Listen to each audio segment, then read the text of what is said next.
بسم اللہ الرحمن الرحیم۔ 12 ربیع الاول والے دن جو خرافات اور جو فضولیات ہمارے معاشرے میں شروع ہو چکی ہیں ان سے پرہیز کرنا چاہیے۔ ان میں سے خرافات کچھ فضولیات وہ یہ ہیں۔ نمبر 1 کہ 12 ربیع الاول والے دن جگہ جگہ دکانوں اور گھروں سے زبردستی چندے وصول کیے جاتے ہیں، اور جو چندہ نہیں دیتا اس کو برا سمجھا جاتا ہے، اس سے پرہیز کرنا چاہیے۔ اور اس کے علاوہ راستے اور سڑکیں بند کی جاتی ہیں 12 ربیع الاول والے دن، جس سے دوسرے مسلمانوں کو تکلیف کا سامنا کرنا پڑتا ہے، اس سے بچنا چاہیے۔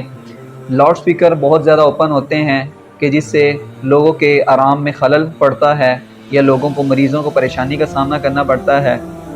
یا پھر اس کے علاوہ 12 ربیع الاول والے دن یا رات والے دن اس میں جگہ جگہ جو لائٹنگ چراغاں کیا جاتا ہے اس میں چوری کی بجلی استعمال کی جاتی ہے، اس سے پرہیز کرنا چاہیے۔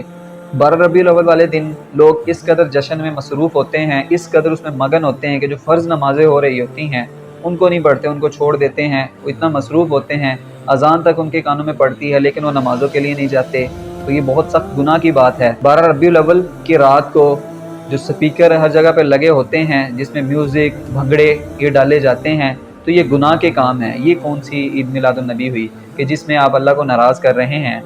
12 ربیع الاول کی رات کو میوزک اور بھنگڑوں کے ساتھ ساتھ عورتیں بھی اس میں بے پردہ گھوم رہی ہوتی ہیں، تو اس سے پرہیز کرنا چاہیے۔ بد نگاہ بد نظری بھی اس میں ہوتی ہے۔ خواتین کا مردوں کے سامنے سٹیج پر یا سپیکر میں نعتیں پڑھ رہی ہوتی ہیں، اور بے پردہ خواتین ٹیلی ویژن پروگرام میں شریک ہو رہی ہوتی ہیں، اس سے بچنا چاہیے۔ ربیع الاول کو منانے کے لحاظ سے اس کو فرض یا واجب سمجھنا، اور جو نہیں مناتا اس کو رسول اللہ صلی اللہ علیہ وسلم کی محبت سے خالی اور گمراہ قرار دینا، یہ بھی غلط ہے۔